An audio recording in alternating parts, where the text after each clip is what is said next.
let me show you this. You see that right there? That white, fine, powdery kind of spiderweb stuff? That right there is mycelium.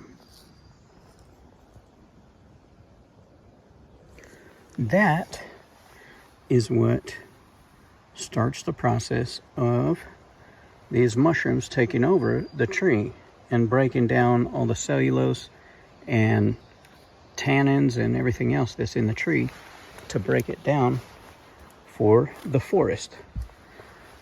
So, as you can see, here's some more right there. So this is definitely a hardwood tree, but that's how the ground or nature absorbs into the tree